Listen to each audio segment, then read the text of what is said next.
Everyone, welcome to my YouTube channel. आज की video में हम लोग को पढ़ना था एडवर्ब के बारे में। इंग्लिश ग्रामर के कोर्स का एडवर्ब हमारा लेसन 6 है और आज की वीडियो में हम लोग एडवर्ब को अच्छी तरह बिल्कुल पढ़ेंगे। चलिए स्टार्ट करते हैं। दोस्तों, सबसे पहले हम लोग ये बात जान लेते हैं कि एडवर्ब होता क्या है। अब जो मैं आपको बताने जा रही हूँ वो मैं अपनी तरफ से बता रही हूँ, ना कि हमारी ये बुक में कोई है। ये हम पहले समझ रहे हैं कि एडवर्ब होता क्या है और फिर बाद में हम लोग इसकी डेफिनेशन और बाकी सब देखेंगे। लेकिन पहले हम लोग इसको समझते हैं कि एडवर्ब होता क्या है। दोस्तों, हम लोग यहाँ पे एक सेंटेंस लेते हैं। अगर हम लोग कोई भी सेंटेंस बनाएंगे तो उस सेंटेंस को बनाने में हमें दो चीज़ों की ज़रूरत पड़ेगी। एक हमारा नाउन और दूसरा प्रोनाउन, और दूसरी तरफ हमारा वर्ब की ज़रूरत पड़ेगी। तो देखिए दोस्तों, पहले हम लोग किसी नाउन या प्रोनाउन को ले लेते हैं। जैसे कि हम लोग ले लेते हैं एक एग्जाम्पल के तौर पे, यहाँ पे नाउन लेते हैं किसी का नाम, यानी कि ये रमेश ले लेते हैं। रमेश लिया हमने, ये हो गया हमारा नाउन। अब हमें इस सेंटेंस को कंप्लीट करने के लिए एक वर्ब की भी ज़रूरत पड़ेगी। तो वर्ब ले लेंगे हम लोग राइट्स। तो ये हो जाएगा हमारा रमेश राइट्स। अब देखिए दोस्तों, ये हमारा सेंटेंस भी कंप्लीट है, इसका सेंस भी है। हाँ, कंप्लीट है कि इसका सेंस भी समझ में आ रहा है। हमें समझ में आ रहा है कि रमेश लिख रहा है। ये हमारा क्या है, एक सेंटेंस है। अब दोस्तों देखिए, हमने यहाँ पे नाउन ले लिया और यहाँ पे ले लिया कि वर्ब ले लिया। रमेश हमारा नाउन हो गया और राइट्स हो गया हमारा वर्ब हो गया। यहाँ पे हमारा नाउन भी हो गया, क्रिया भी हो गया। अब हम लोग ये सोच रहे हैं कि हमारा सेंटेंस कंप्लीट हो गया है, तो यहाँ पे एडवर्ब की क्या ज़रूरत। और एडवर्ब, जब नाउन रमेश है और राइट्स हमारा वर्ब है, तो इन दोनों में से एडवर्ब कौन सा। यहाँ पे एडवर्ब की क्या ज़रूरत है। यहाँ पे एडवर्ब की कोई ज़रूरत नहीं दोस्तों। अगर देखा जाए तो यहाँ पे एडवर्ब की कोई भी ज़रूरत नहीं है। ठीक, यहाँ पे एडवर्ब की कोई ज़रूरत नहीं है। इस समय यहाँ पर एडवर्ब है। अगर दोस्तों राइट्स के बाद हम लोग लिख देंगे स्लोली, स्लोली लिख दिया, रमेश राइट्स स्लोली, तो ये सेंटेंस हमारा क्या हुआ, चेंज हो गया। अब तक सिर्फ रमेश लिख रहा था, लेकिन अब वो स्लोली यानी कि वो धीरे धीरे लिख रहा है। अब यहाँ पर क्या हो गया, रमेश राइट्स स्लोली। अब चलिए हम लोग दूसरा सेंटेंस लेते हैं। दूसरा सेंटेंस है हमारा सीता। सीता ले लिया। वर्ब के तौर पे हमने लिया डांसिंग। डांसिंग क्या हो गया, सीता हमारी क्या है, नाउन हो गई। और वर्ब के तौर पे हमने ले लिया डांसिंग। सीता नाच रही है। अब वो नाच रही है, पूरा हमारा सेंटेंस भी कंप्लीट है, कोई इसमें वो नहीं है। अब वो नाच रही है। अगर हम लोग डांसिंग के बाद लगा देंगे एक्साइटेड, तो ये सेंटेंस हमारा क्या हो जाएगा, चेंज हो जाएगा। सीता नाच रही है। अब तक तो वो सिर्फ नॉर्मली नाच ही रही थी, लेकिन अब वो बहुत तबीयत से नाच रही है। पूरा उनका अंदर का एक्शन जैक्शन पूरा बहुत तबीयत से नाच रही है वो। तो ये आप लोग समझ गए ना, पूरी मतलब कि अंदर का उसका जोश उतर गया पूरा, इसके साथ वो नाच रही है। अब हम लोग थर्ड सेंटेंस लेते हैं। थर्ड सेंटेंस में लेते हैं हम लोग, मानिए मोहन। मोहन क्या है, मोहन हो गया हमारा नाउन। अब हम लोग वर्ब के लिए लेंगे मोहन और सिंगिंग। मोहन गा रहा है। यहाँ पर भी हमारा कोई हमने सिर्फ एक नाउन लिया है और वर्ब लिया, और हम लोगों ने कुछ नहीं लिया, और हमारा सेंटेंस भी पूरा कंप्लीट है। सेंस भी हमें समझ में आ रहा है कि मोहन गा रहा है। लेकिन हम लोग सिंगिंग के बाद लगा देंगे, सिंगिंग के बाद लगा देंगे हम लोग लाउडली। सिंगिंग के बाद हमने लाउडली लगा दिया, तो यानी कि मोहन गा रहा है। नॉर्मल लोग गाते हैं ऐसे, बस अपना मन में गुनगुना रहे हैं, थोड़ी देर बस गा रहे हैं, लेकिन अब तो वो ऐसा गा रहा है कि कानों से खून निकाले ले रहा है, इतनी तेज़ तेज़ गा रहा है वो। तो देखिए, हम लोगों ने यहाँ पे 3 सेंटेंस लिए हैं। इन तीनों सेंटेंस में सबसे पहले वाल हम लोगों ने देखा कि जो है राइट्स के बाद हमारा स्लोली आ गया। सेकेंड में देखा हम लोगों ने कि डांसिंग के बाद हमारा एक्साइटेडली आ गया। और थर्ड में देखा हमारा सिंगिंग के बाद लाउडली आ गया। तो ये जो तीनों अनदर वर्ड है, ये कहलाएंगे हमारे एडवर्ब। यानी कि दोस्तों, कहने का मतलब सिर्फ इतना सा है कि जो वर्ड वर्ब की विशेषता बताए, उन्हें मॉडिफाई करे, उन्हें बोलते हैं एडवर्ब। वर्ब मैं आप तो बता ही चुकी थी कि जो नाउन और प्रोनाउन की मीनिंग बनाए, उन्हें सॉरी, वो तो उन्हें तो एडजेक्टिव, नाउन और प्रोनाउन की जो मीनिंग बताए उन्हें तो एडजेक्टिव बोलते हैं। और जो वर्ब की मीनिंग बताए, जो कि वर्ब की मीनिंग बताए खाली, यानी कि वर्ब क्या होता है, क्रिया होता है। अब वो जैसे कि हम लोग यहाँ पे समझिए एक तरीके से चल रहे हैं, अब हम लोग कहेंगे दौड़ रहे हैं, वो बोलेंगे बहुत तेज़ी से चल रहे हैं, तो यहाँ पे जो एक्स्ट्रा हो जाएगा, हम लोग उसकी विशेषता बताइए कि वर्ब यहाँ पे हो रहा है, लेकिन कैसा हो रहा है, बहुत तेज़ी से हो रहा है। अब जैसे कि हम लोग लिख रहे हैं कोई भी चीज़, तो अगर हम लोग नॉर्मली लिख रहे हैं बोलेंगे फास्टली लिख रहे हैं, फास्टली यानी कि बहुत तेज़ी से लिख रहा है ये। तो यहाँ पे क्या बताया हम लोगों ने, वर्ब की विशेषता बताया, वर्ब को मॉडिफाई कर दिया। तो दोस्तों यानी कि कहने का मतलब सिर्फ इतना सा है कि जो वर्ड्स हमारे वर्ब को मॉडिफाई कर देते हैं, उसकी विशेषता बताते हैं कि यहाँ पे कौन सा काम कितना कराया जा रहा है, कितना हो रहा है, कैसा हो रहा है, स्लो हो रहा है, धीरा हो रहा है, किस तरह से हो रहा है, उन्हें हम लोग बोलते हैं एडवर्ब। तो दोस्तों आई होप आप लोगों का एडवर्ब समझ में आ गया होगा। तो आइए अब देखते हैं हम लोग एडवर्ब की डेफिनेशन को। एडवर्ब की डेफिनेशन है, an adverb is a word which modifies the meaning of a verb, an adjective or another is called a adverb.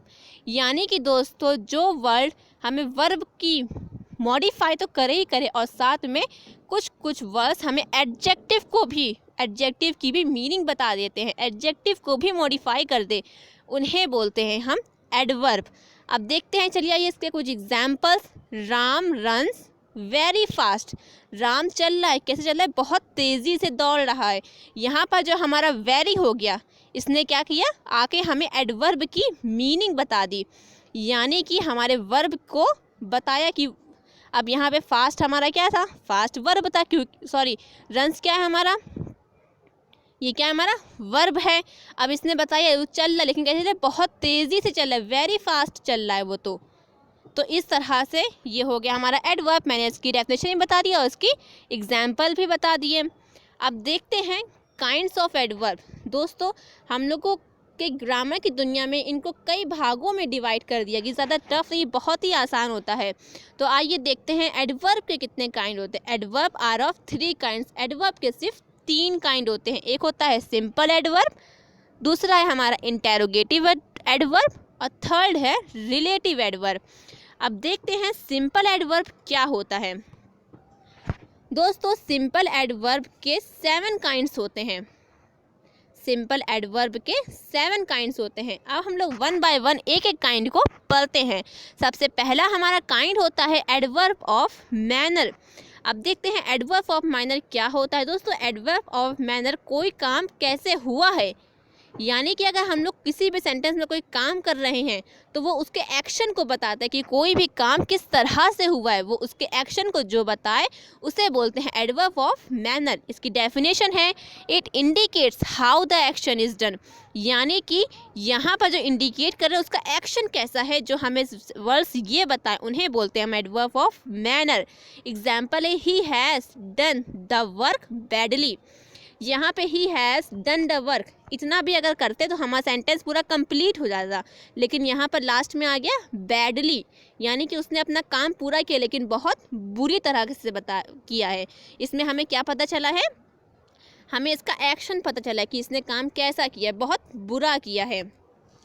चलिए हम लोग अब सेकंड काइंड देखते हैं। सेकंड काइंड है हमारा adverb of time. Adverb of time का नाम ही सुन के आप समझे जा रहे होंगे कि जिन शब्दों से, जिन वर्ड से हमें ये पता चले कि कौन सा काम कब हुआ है, उन्हें बोलते हैं एडवर्ब ऑफ टाइम। जैसे कि इसकी डेफिनेशन है, it indicate when the action takes place.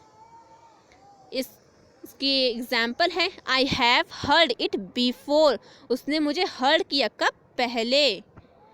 Second example है, I will go near now, तुम अभी जाओ वहाँ पे। हमें पता है बिफोर क्या है हमारा, टाइम है, क्योंकि उसने मुझे एक टाइम दिया था, और नाउ क्या है हमारा, ये भी एक टाइम ही है। अब हम लोग थर्ड देखते हैं एडवर्ब ऑफ फ्रीक्वेंसी। फ्रीक्वेंसी वो होते हैं जो बताएं कि कोई भी काम कितनी बार हुआ है, यानी कि अगर हम लोग कोई भी काम करते हैं तो वो कितनी बार हुआ है, यानी कि कितनी बार हुआ है। How often, once again, seldom, इस तरह के वर्ड्स जो होते हैं वो फ्रीक्वेंसी में आते हैं। जैसे कि इसकी डेफिनेशन है, it indicates how often the action take place. Example है हमारा, read this book once again, मैंने पूरी बुक को रीड किया है एक बार। यहाँ पे हमको पता चला है कि इसने पूरी बुक को रीड किया है कितनी बार, एक बार किया है। सो अब हमारा फोर्थ है एडवर्ब ऑफ प्लेस। इसका नाम ही सुन के हमें समझ में आ रहा है कि यानी कि वो एडवर्ब जो हमें पता चले कि ये किस जगह पर हुआ है, वेयर, नियर, देयर, इस तरह के जो वर्ड्स होते हैं वो आते हैं एडवर्ब ऑफ प्लेस में। इसकी डेफिनेशन है, it indicates where the action takes place. Examples के साथ देखते हैं इसको, she will come here, the boys are sitting inside. अब हमारा फिफ्थ काइंड है जो कि है एडवर्ब ऑफ डिग्री। यहाँ पर दोस्तों एडवर्ब ऑफ डिग्री में वो होता है जो हमने आपको बताया था, एडवर्ब वो होते हैं जो वर्ब की और एडजेक्टिव की विशेषता बताए, लेकिन एडवर्ब ऑफ डिग्री में जो एडजेक्टिव की विशेषता बताए उन्हें बोलते हैं एडवर्ब ऑफ डिग्री। जैसे कि इसकी डेफिनेशन है, इट इंडिकेट्स हाउ मच और इन व्हाट डिग्री और to what extent a thing is done. Example देखते हैं इसका, शी वॉज क्वाइट ब्यूटीफुली, तुम बहुत ज़्यादा खूबसूरत हो। अब हमारा यहाँ ब्यूटीफुल क्या था, अब यहाँ पर देखिए हमारा शी क्या है, प्रोनाउन है, ब्यूटीफुल क्या है, एडजेक्टिव है, क्योंकि इसने प्रोनाउन को इसने विशेषता बताई है। अब यहाँ पर क्वाइट आ गया, क्वाइट वर्ड क्या है हमारा, एडवर्ब है, क्योंकि इसने एडजेक्टिव की विशेषता बताई है। इसने एडजेक्टिव बताया कि वो सिर्फ सुंदर थी, लेकिन अब क्वाइट की आ जाने से वो बहुत ज़्यादा सुंदर है। और सेकंड एग्जांपल लिखते हैं हमारा, शी इज़ वेरी केयरलेस। अगर हम लोग लिखते हैं शी इज़ केयरलेस, यानी कि वो बहुत अपने काम को लेकर लापरवाह है, यहाँ इससे भी सेंटेंस कंप्लीट हो रहा है। शी हमारा प्रोनाउन हो गया, केयरलेस हमारा हो गया एडजेक्टिव, यानी कि उसकी विशेषता बताई गई है। लेकिन यहाँ पर आ गया very, she is very careless, very हो गया हमारा एडवर्ब, क्योंकि इसने हमारे एडजेक्टिव की विशेषता बताई है, यानी कि केयरलेस हमारा क्या था, एडजेक्टिव का, इसने बताया ये बहुत ज़्यादा अपने काम को लेकर लापरवाह है। तो फ्रेंड्स, मैंने आप लोगों को सिंपल एडवर्ब के 5 काइंड्स जो कि थे adverb of manner, adverb of time, adverb of frequency, adverb of place, adverb of degree, ये अच्छे से समझा दिया है। ये इतना टफ नहीं है, इसको रटने की कोई ज़रूरत नहीं, सिर्फ हम लोग को ये समझना है कि मैनर क्या होता है। मैनर यानी कि जिससे हमें ये पता चले कि उस सेंटेंस में जो एक्शन है वो कैसा है और वो किस समय में हुआ, यानी कि टाइम, फ्रीक्वेंसी कितनी बार हुआ है, किस जगह पर हुआ यानी कि प्लेस, और कैसा हुआ है यानी कि डिग्री। अब हम लोग पढ़ेंगे एडवर्ब का सेकंड काइंड जो कि है हमारा इंटेरोगेटिव एडवर्ब। इंटेरोगेटिव तो बहुत ही आसान होता है, कॉमनली सभी को पता ही होता है, लेकिन हमारी बुक में है और हमारा काइंड भी है, तो आइए हम लोग फिर भी इसको पढ़ लेते हैं। इसकी डेफिनेशन है, it is use to ask question, यानी कि वो वर्ड जिसमें हम लोग किसी से क्वेश्चन पूछते हैं, जैसे कि where is Ashok, how many boys are there in the room, और लास्ट में इंटेरोगेटिव मार्क। इंटेरोगेटिव बहुत ही कॉमन होता है, इसलिए मैं आपको इसको लेकर ज़रा बता नहीं रही, बस ऐसे ही मैंने इसकी डेफिनेशन और इसके एग्जाम्पल्स बता दिए हैं। थर्ड है हमारा एडवर्ब का काइंड जो कि लास्ट भी है और जो है रिलेटिव एडवर्ब। इससे पहले भी मैं आपको रिलेटिव प्रोनाउन बता चुकी थी, जो कि रिलेटिव प्रोनाउन भी होता है, इसीलिए रिलेटिव का नाम ही समझ के आप लोग समझे जा रहे होंगे, यानी कि जो दो सेंटेंस को एक कर दे। जैसे कि इसकी डेफिनेशन है, it modifies some words and also refers back to its antecedent, या एग्जाम्पल्स यानी कि जो वो वर्ड्स जो कि दो सेंटेंसों को एक कर दे, जैसे कि आई रिमेंबर द प्लेस, यहाँ पे वेयर हमारा एक रिलेटिव वर्ड है, I lost my purse, where के लग जाने से हमारा आई लॉस्ट माई पर्स भी एक सेंटेंस में आ गया और हमारा ये पूरा बन गया I remember the place where I lost my purse, ये पूरा सेंटेंस एक कंप्लीट हो गया है। सो फ्रेंड्स, हम लोगों ने एडवर्ब पढ़ लिया, एडवर्ब के काइंड को पढ़ लिया और उसके जो 7 काइंड्स हैं उनको भी पढ़ लिया, इंटेरोगेटिव एडवर्ब भी पढ़ लिया और रिलेटिव एडवर्ब भी पढ़ लिया। फाइनली हमारा एडवर्ब कंप्लीट हो चुका है। लेकिन जिस तरह से हमारा जिस तरह से हमारा एडजेक्टिव के कंपैरिजन्स होते हैं वैसे ही एडवर्ब के भी कंपैरिजन होते हैं। यानी कि अब हम लोग पढ़ेंगे कंपैरिजन ऑफ एडवर्ब, यानी कि एडवर्ब के भी कंपेयर करने का तरीका, जो मैं आपको बता चुकी कंपेयर मतलब क्या होता है अच्छे से इससे पहले वाली वीडियो में। तो अगर आप लोगों ने इसको नहीं देखा हो तो जाके देख लीजिएगा।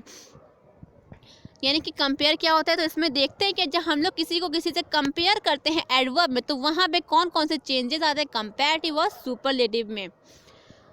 दोस्तों, जब भी अगर कोई नॉर्मली वर्ड है, पॉजिटिव है, तो उसमें हम लोग ER लगा देंगे, और कंपैरेटिव में ER लगा देंगे, और सुपरलेटिव में EST लगाएंगे। लेकिन जब किसी एडवर्ब वर्ड के एंड में LY होगा, तो वहाँ पर पॉजिटिव वर्ड में मोर लग जाएगा और सुपरलेटिव में मोस्ट लग जाएगा। जैसे कि यहाँ पे एग्जाम्पल है, पॉजिटिव का वर्ड है वाइजली, यहाँ पर हमारा LY है। जब हम लोग इसको कंपैरेटिव में करेंगे तो यहाँ पर लग जाएगा मोर, यानी कि मोर वाइजली। और जब इसी को हम लोग सुपरलेटिव में करेंगे तो हो जाएगा मोस्ट वाइजली, यानी कि यहाँ पर सुपरलेटिव में मोस्ट लग जाएगा और कंपैरेटिव में मोर लग जाएगा। सेकेंड ऐसे ही हमारा है, अगर हमें स्किलफुल्ली पॉजिटिव वर्ड है, जब हम लोग इसको कंपैरेटिव में चेंज करेंगे तो यहाँ पर हो जाएगा मोर स्किलफुल्ली, और जब सुपरलेटिव में करेंगे तो हो जाएगा मोस्ट स्किलफुल्ली। सो फ्रेंड्स, हम लोगों ने कंपैरिजन ऑफ एडवर्ब भी पढ़ लिया है। आई होप आप लोगों को एडवर्ब अच्छे से बिल्कुल समझ में आ गया होगा, क्योंकि मैंने अपनी तरफ से तो पूरी कोशिश की आपको एडवर्ब समझाने की। लेकिन अगर आपको फिर भी कोई कन्फ्यूजन है तो मुझे कमेंट बॉक्स में लिख के ज़रूर बताइएगा। और हाँ दोस्तों, हम लोग नेक्स्ट वीडियो में पढ़ेंगे एडवर्ब की एक्सरसाइज के बारे में। और अगर वीडियो अच्छी लगी हो तो लाइक कर देना, और अगर चैनल पे पहली बार है तो सब्सक्राइब कर दीजिएगा और साथ ही बेल आइकन दबा दीजिएगा।